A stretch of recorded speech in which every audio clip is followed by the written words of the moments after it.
Drew Brees in Metairie addressing the media ahead of Sunday's kickoff. Here he is. Have you always had the same appreciation for how hard it is to get to this point? I think I've always had that appreciation. Listen, I had the chance to be a part of some great teams here and a lot of playoff games. But yeah, three NFC Championship games in 13 years. It's a hard game to get to. That's for sure. And so we won't take that for granted.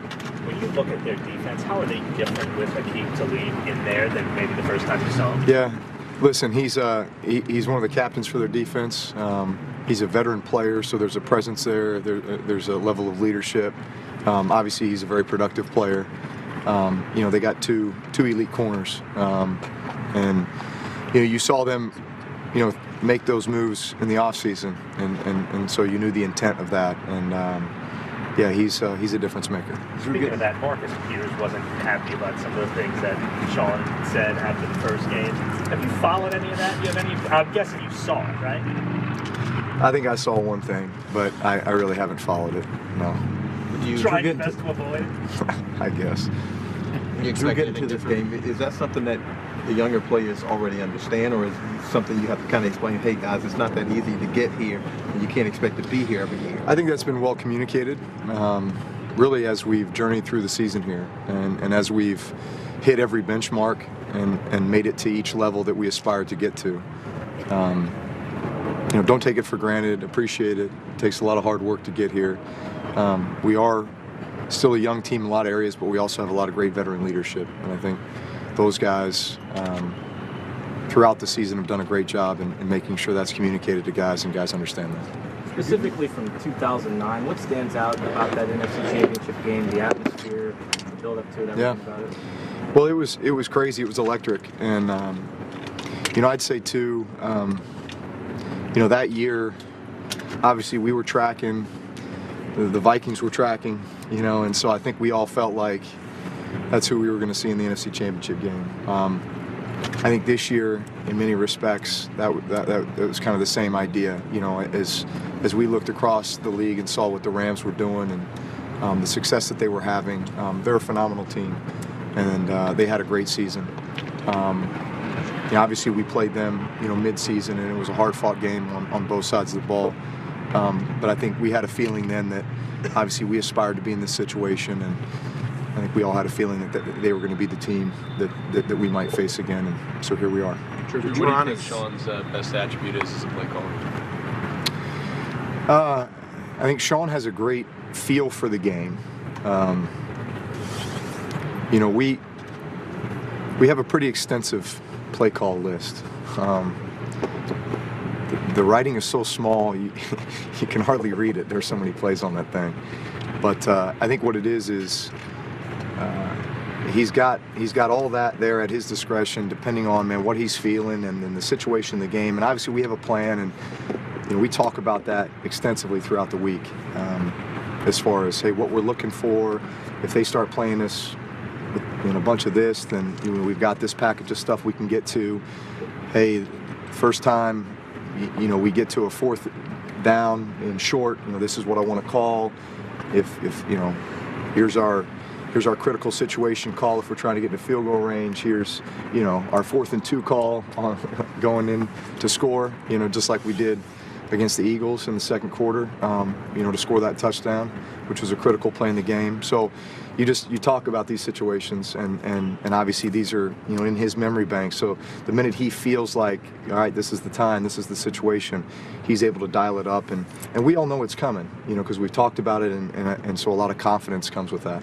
Do you appreciate that synergy between you and your head coach? I appreciate it a lot. Listen, we've had a lot of time together. And so there's things that we can reference that might be unique to our relationship, different than others. We've had 13 years together, so something can come up through the course of the game, and we can midstream adjust very fast. And we can reference something that happened this season or reference something that happened 10 years ago, based upon a look that we're seeing or just a situation. And I think that's unique. Drake, the details of the offense, route depths, spacing, things like that. What's the process during the practice week with you guys kind of honing in on what you want to do with that stuff individually?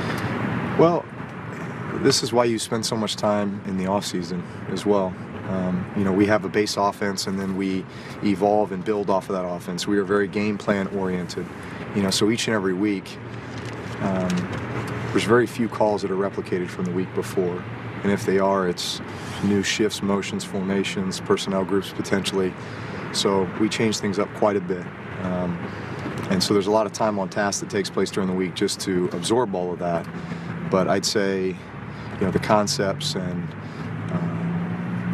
the splits and the depths and a lot of the stuff that we're doing is stuff that, man, we rep. From off season until, through the preseason until now. So there's a lot of time on task that's taken place and a lot of muscle memory. And so there's a lot of trust and confidence that comes with that. What's it like going against Wade Phillips as many times as you have this? Is it a chess match where he tries to keep you guessing, or there's something you always know you're going to face against him? It's always an aggressive style of defense. I feel like they always have great pass rushers. They always get after the quarterback. That's been a trademark of his defenses for a long time. So he's not afraid to dial it up. But I got a ton of respect for him and how hard he has his defenses playing all the time. Drew, you mentioned that 4th and 2 situation. How much do you guys look forward to those, considering the amount of success that you've had in those 4th down situations? Well, I think we would have liked to have scored on 3rd down, but if we have to score on 4th down, then you want to have a call ready, and you have the right call ready. But again, that's why you practice. That's why you plan. Because you don't want to get caught in a situation and feel like you don't have an answer.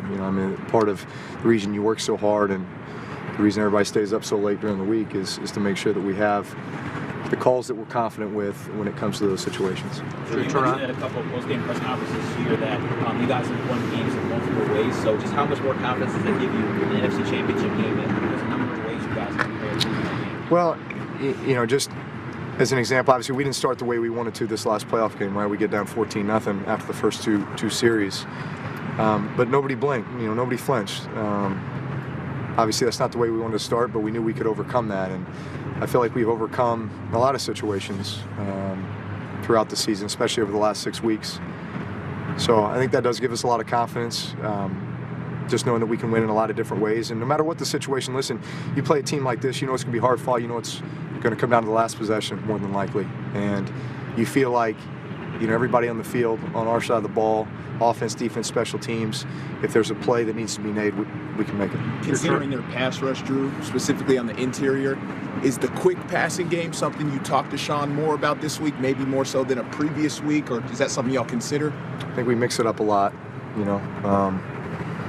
We try to be very diverse in what we do. We always try to give defenses a lot to think about, a lot to worry about, with our formations, with our personnel groups, with our shifts, motions, with our run game, our play action, our drop back, our screen game, you name it. We always go in every game with a lot of stuff. How did you balance your birthday and Balin's birthday yesterday with your normal game week prep? Yesterday was a very normal day for me. So, just normal prep? Yeah. Come in early and get grinding on the film and get home in time for dinner and hang out with the kids and have a little cake and read them bedtime stories and tell them to quit talking and laughing and go to bed. What time do you do that?